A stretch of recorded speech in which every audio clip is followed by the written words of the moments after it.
All right, guys. My guest this afternoon, Christopher Korman, is the son of legendary comedian Harvey Korman, famous for his many years on the Carol Burnett Show, Mama's Family, and many films like History of the World Part 1, High Anxiety, Blazing Saddles, and many other hilarious characters, which we will be getting into.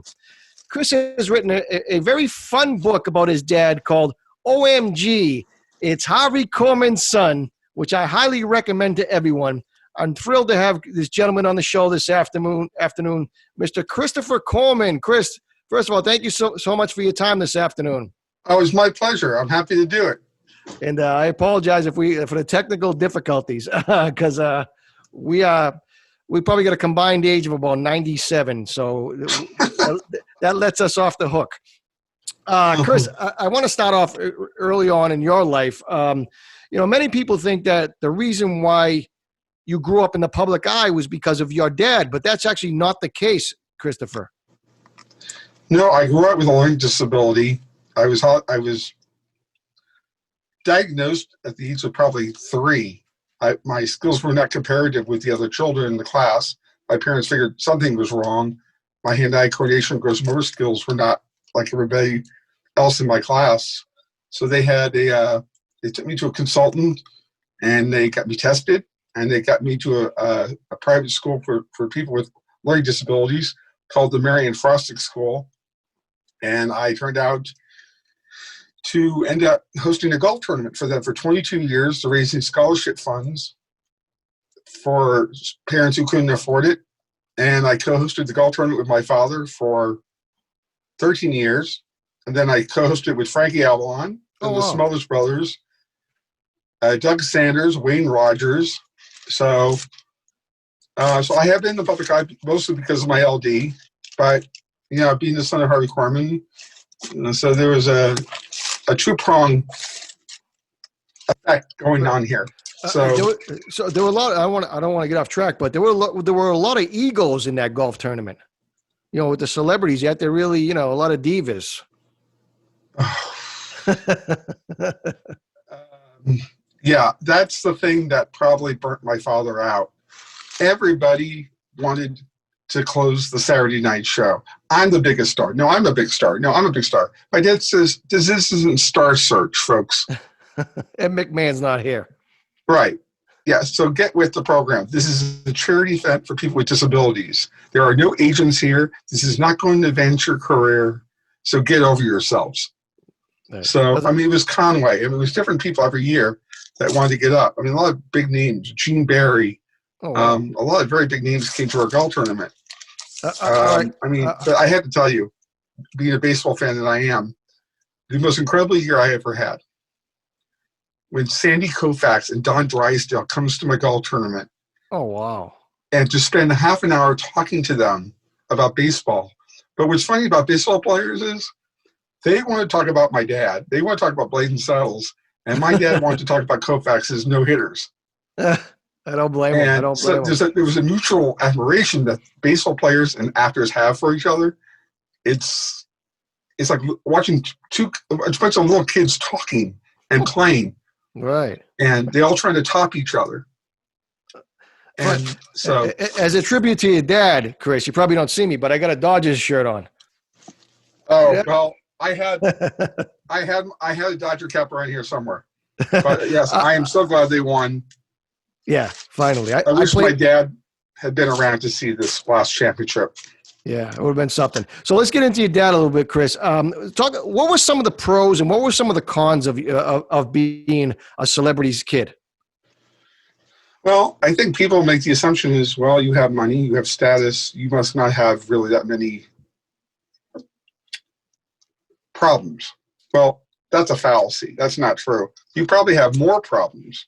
It's because people assume, well, you have easy. What problems could you possibly have? The biggest problem you have is you don't know who your real friends are. Right. You have to figure out people want to be around you for you, or what you think they can do for you, but they don't reciprocate that back to you. It's like, how can you help me? But I don't have to reciprocate that kindness back to you. So why, I'm like, no, that doesn't. Either you're a friend to somebody or you're not.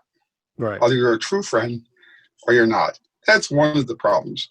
But I think because of the learning disability, I think the learning disability kind of measured that out a little bit. They saw my struggles, so they knew that no matter how much money or wealth or fame my dad had, that didn't wipe out my disability. You can't wash that and say, well, he's got money and fame, so he doesn't have a disability anymore. Right. He's got such it doesn't work that way. Yeah, he must have a perfect life. That's what the people assume. Right. Chris, as a young kid, you're like 8, 10 years old. Your dad's on the Carol Burnett show. I mean, he's dressed up in a chicken suit. He's dressed up as a woman. I mean, as a young kid that age, I mean, what's going through the young child's head and when he sees his dad just frolicking on stage in a chicken suit? My first thought is, you get paid for this?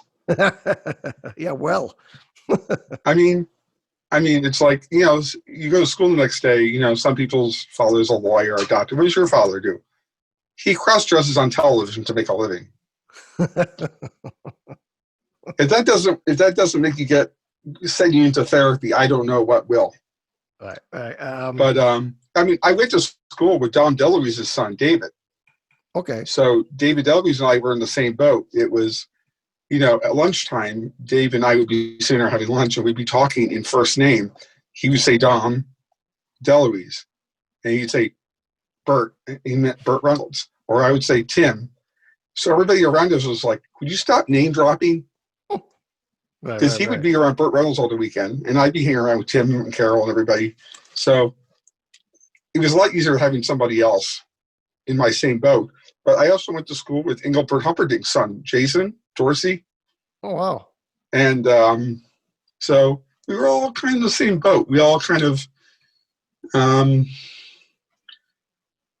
had an empathy for each other. But I think the teachers always said to us, you guys try to establish your own identity outside of who your parents are. I said, that's really hard when your parents are coming to parent, conferences every week, or, open house at the school. Right. In walks Dom DeLuise, Harvey Korman, Engelbert Humperdinck. It's hard to downplay your identity, Yeah. So must have been something back then. Chris, I mean, obviously, for me, obviously, and myself and a lot of other people, the dentist scene in the Carol Burnett show is probably my opinion, one of the funniest bits. Talk a little bit about the relationship with your dad and Tim Conway. I mean, did your dad, obviously he laughed at a lot of different scenes. Did Tim try to bust him up on purpose, and did your dad appreciate that? Fact that, because he was a Shakespearean actor. Yes. I'm glad you make that point. He did not like breaking up. He hated it because he was a very trained actor, and he took pride in not breaking up. But you have to remember, this was the first sketch they had ever done. So the first show, I didn't know that. Yeah, first sketch. The first show, Tim didn't stick his body with the needle, so he did not do the head, the leg, the butt. He did the second show. The second show is the one you see aired. Is when my dad loses it because he'd never seen Tim do this before. So wow. My dad was at Tim's mercy. So was the audience, because my dad didn't know how far Tim was going to go with the needle. He didn't know he was going to stick in his tongue, in his butt, in his head, So, but he took, I think my dad is probably most known for Carol Burnett. But I think in a lot of ways he's also known for Blazing Saddles and 4 movies with Mel Brooks. And I think that was some of his best work. Yeah, it really was. Your dad was, he was comedy, it's all about the timing. If your timing is off with your cast mates or whatever, then if somebody's not hitting their cue or their mark, then it just screws up the whole entire scene, in my opinion. You're right. Yeah, your dad. What a lot of rehearsals went on behind the scenes for Carol Burnett. Yeah, well, they rehearsed Monday through Thursday in a rehearsal hall. They Friday night they did a dry block with the cameras, and then they taped 2 shows, what they call a dress and an air.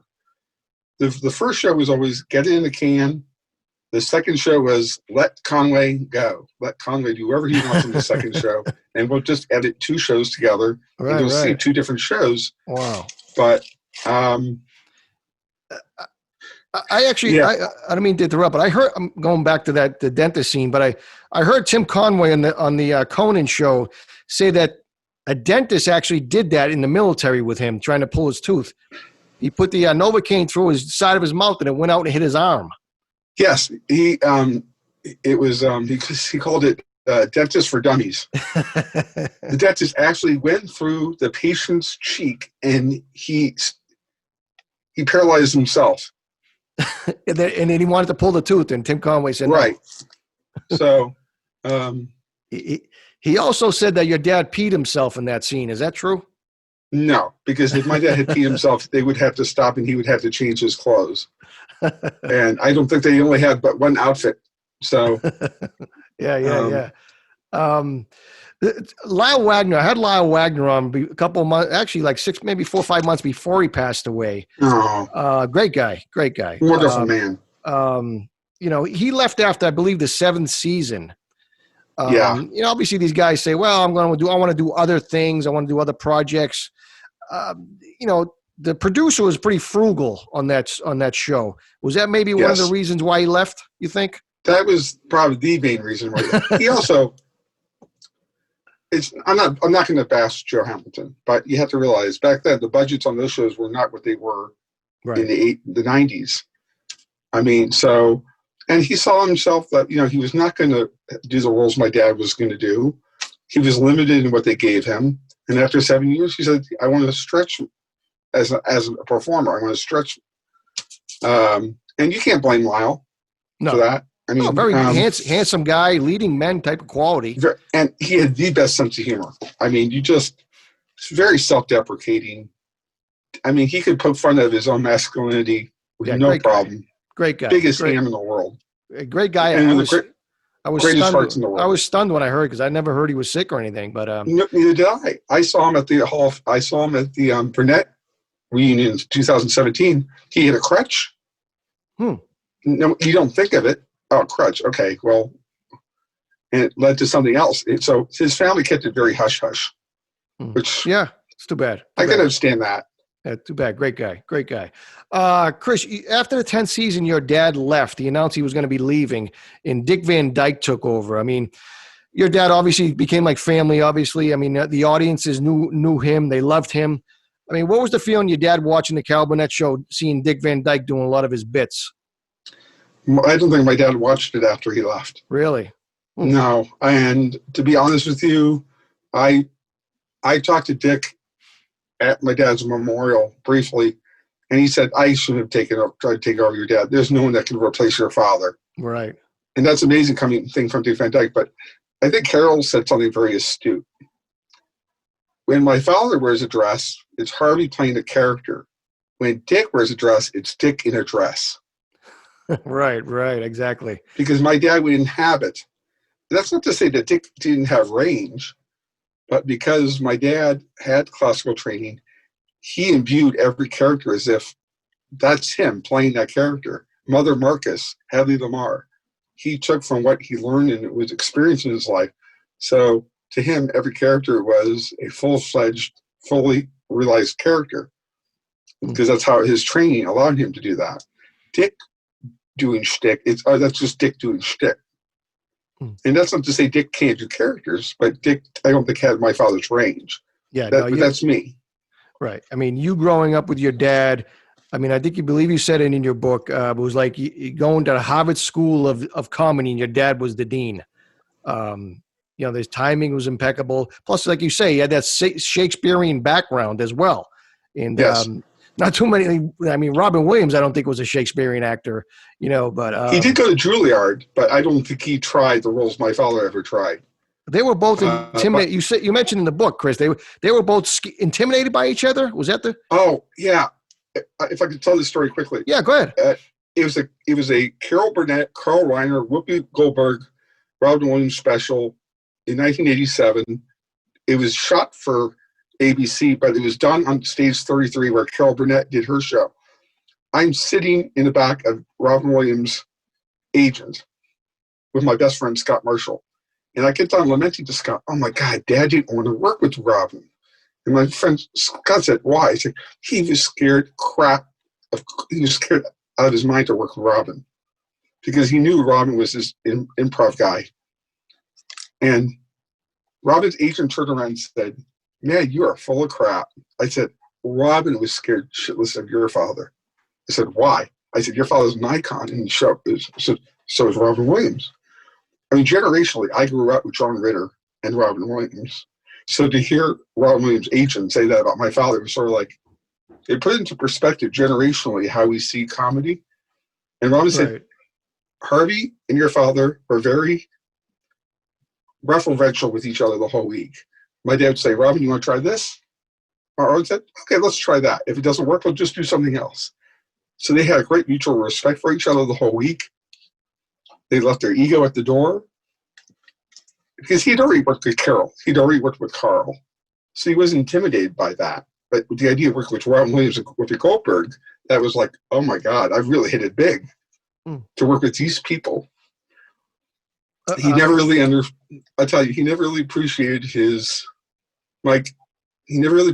value. I think not until he got into the Television Academy Hall of Fame in 2002 did he really get how monumentally beloved he was. How did people really appreciate in the annals of comedy? He's one of the greatest.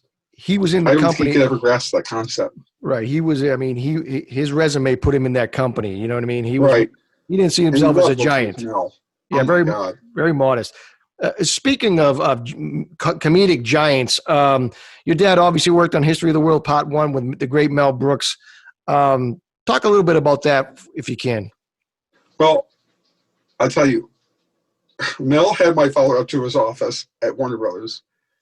And my dad's like, I can't keep, this is the 2,000-year-old man. This is Carl Reiner. Right. I'll never be able to keep up with Mel.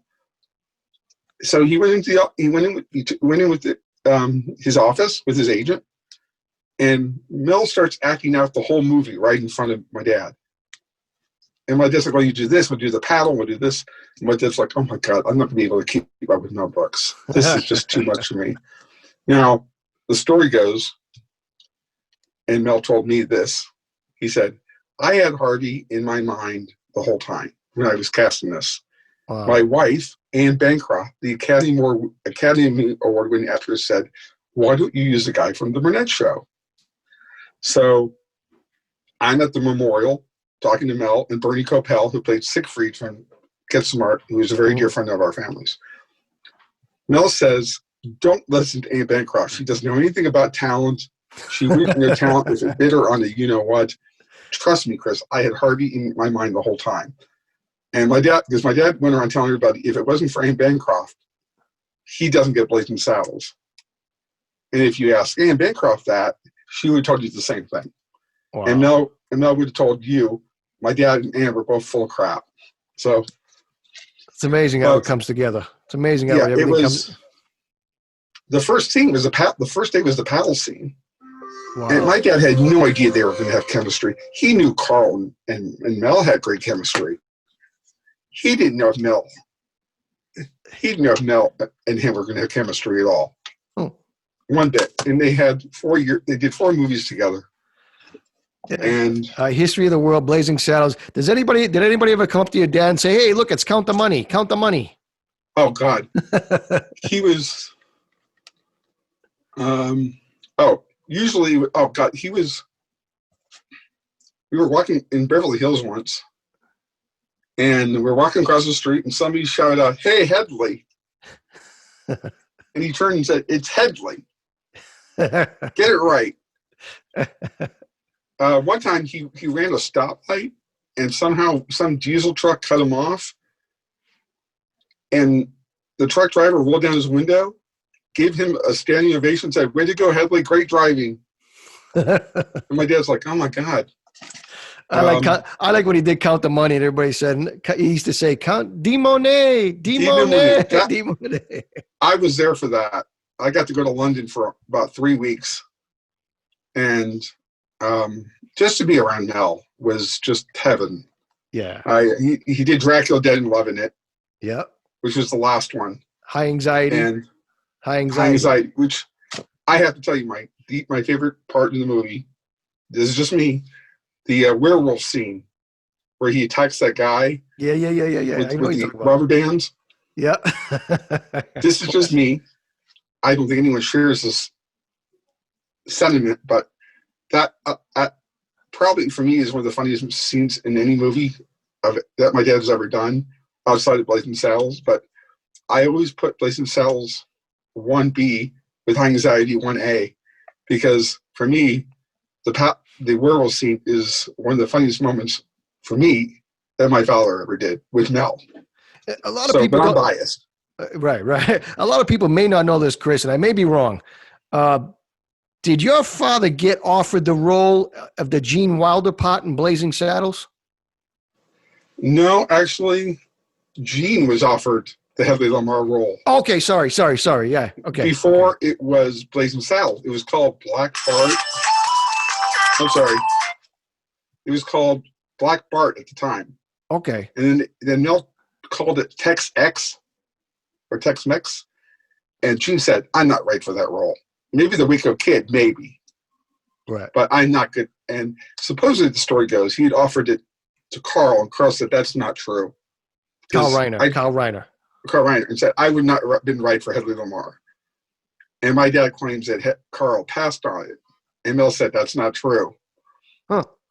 Mel said, your dad had always been in my mind for that role. So, I mean. Interesting.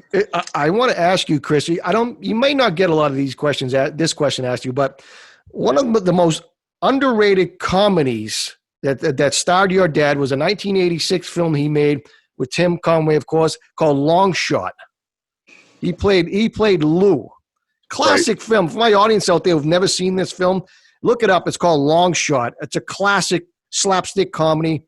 Obviously Jonathan Winters had a cameo in it. Great film. And my stepfather. Oh. My stepfather played the mobster. Oh, okay. Oh, yeah. You're right. The mobster. Yes. If people watch it, people don't think of my stepfather as a comedy guy because he wasn't known.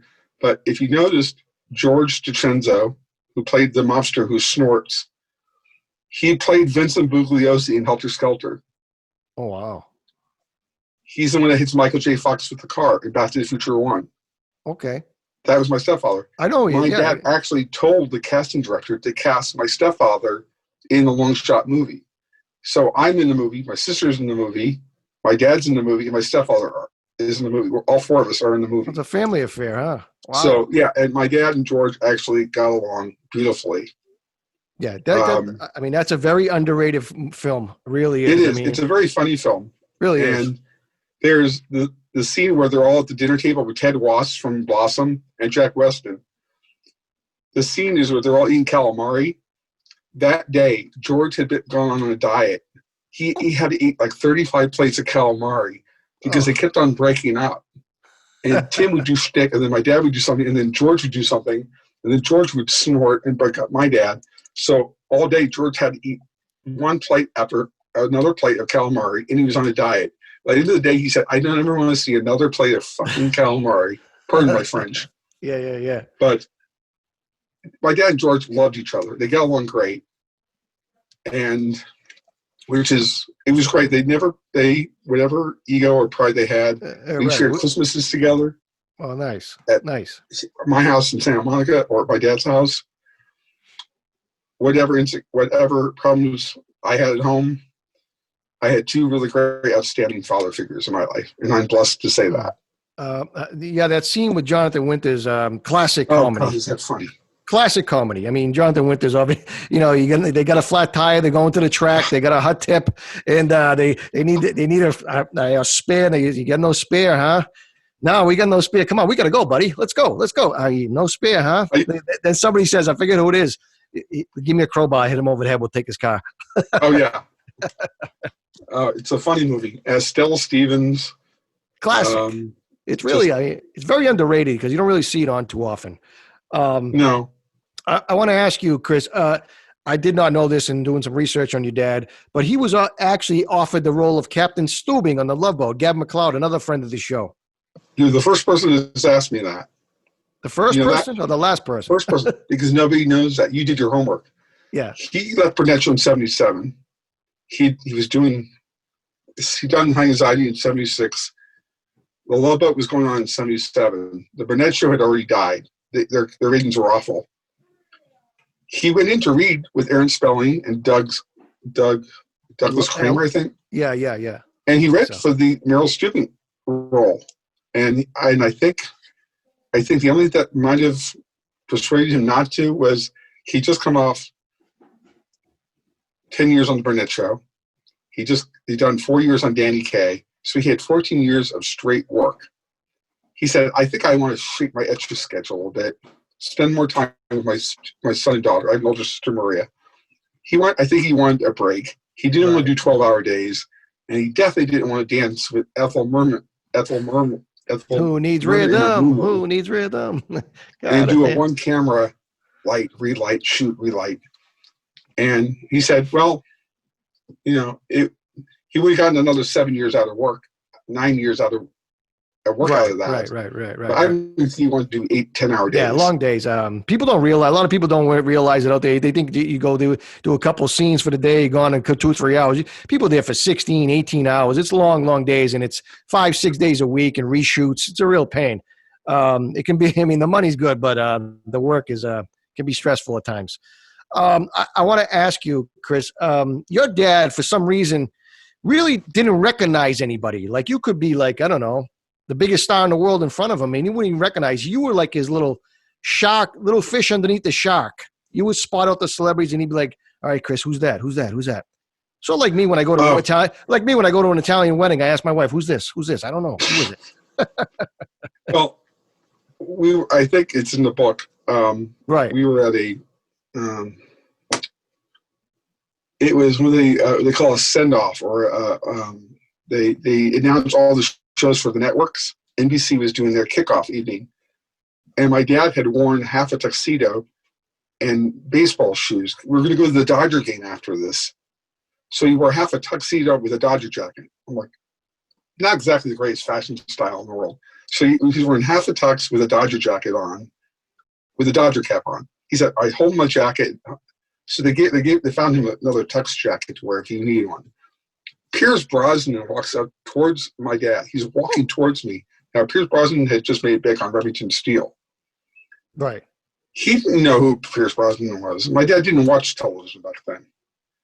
So Pierce Brosnan is walking towards my dad. I quickly said under my breath, "This is Pierce Brosnan. He's the star of Remington Steele, and he will probably be the next James Bond." Wow. My dad reaches his hands up. "Oh, you're Pierce Brosnan." I thought, okay, I'm in good shape. My dad had to go farther than that. He said, "Oh, you're on that show with Stephanie Zimbalist." I said, "Why do I leave you out of the closet?"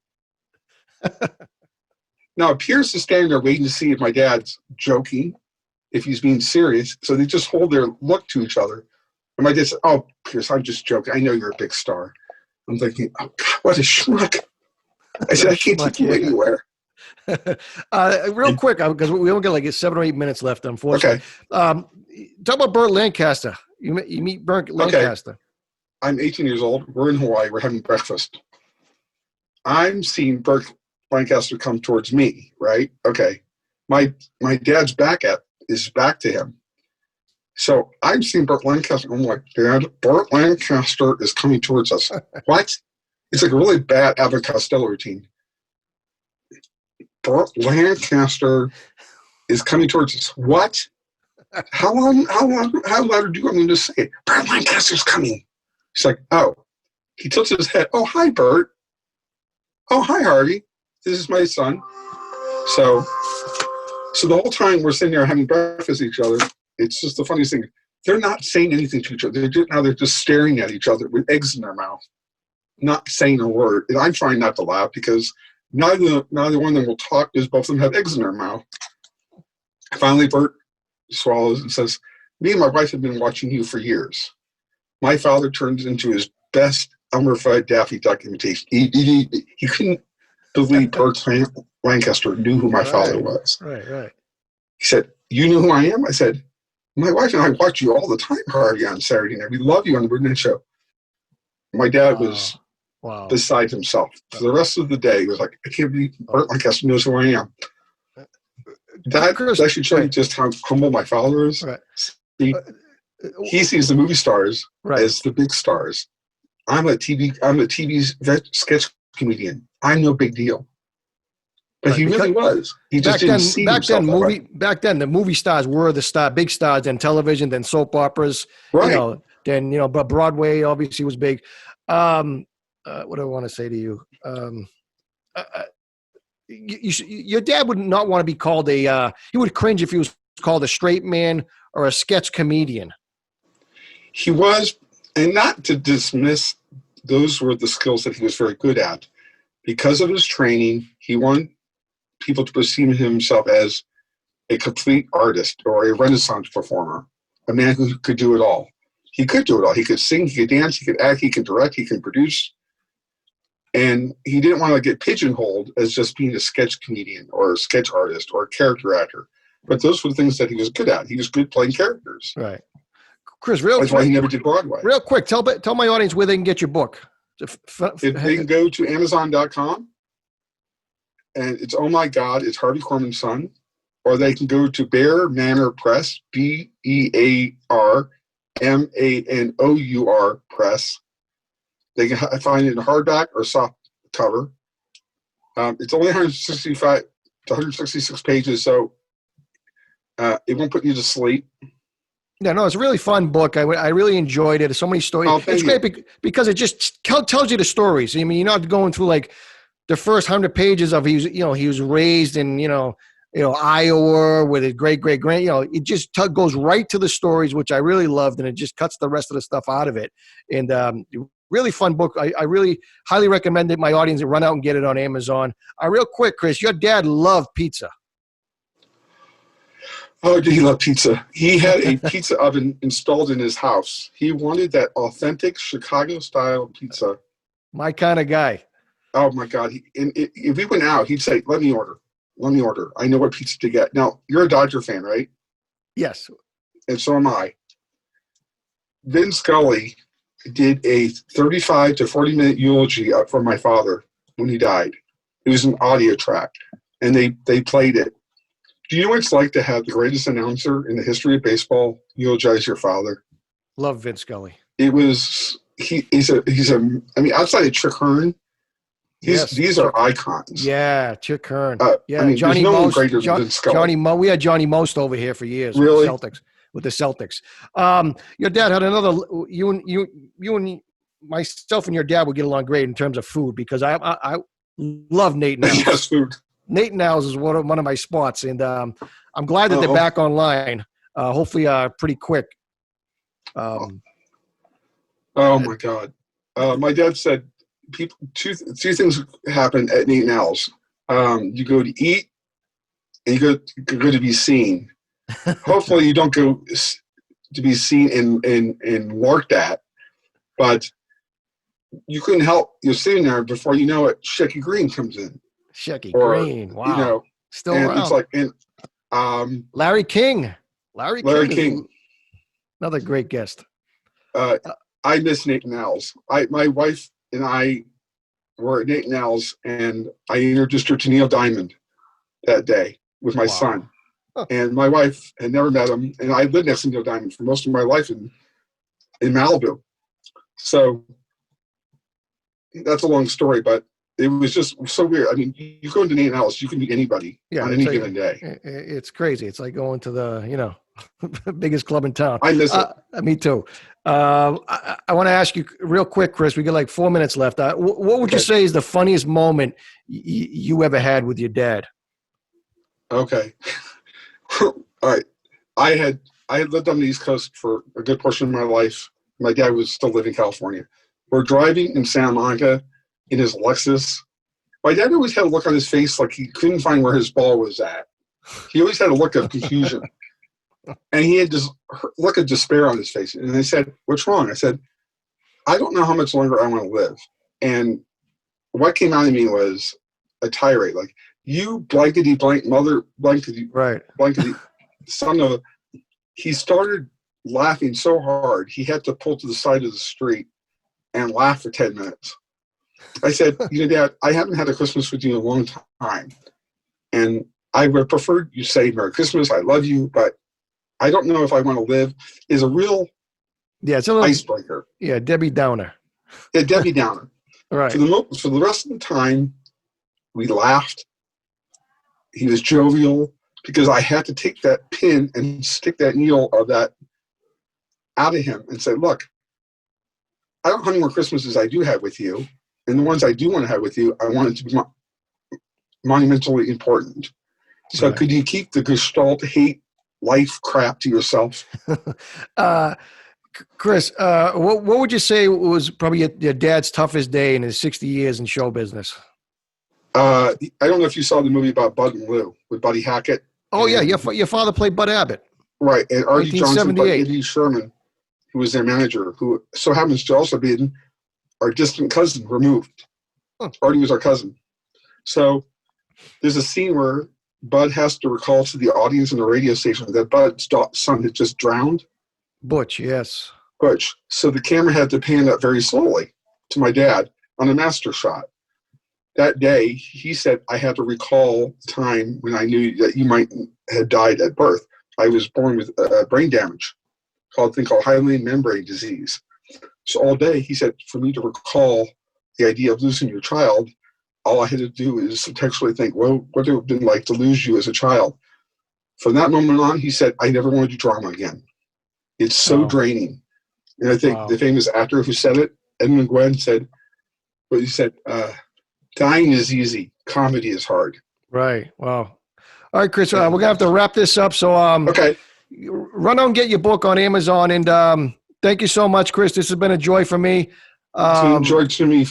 Your dad gave too, Mike. Your dad gave many, many generations of people so many laughs, and he continues to do it. And thank you so much for joining us. Real quick, if I can get this in before we get shut off over here. But what do you think your dad would think if he knew that you wrote a book about him and you and him?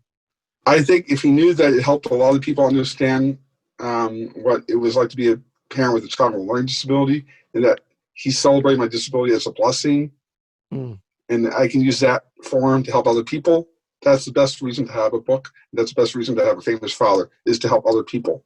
Fantastic.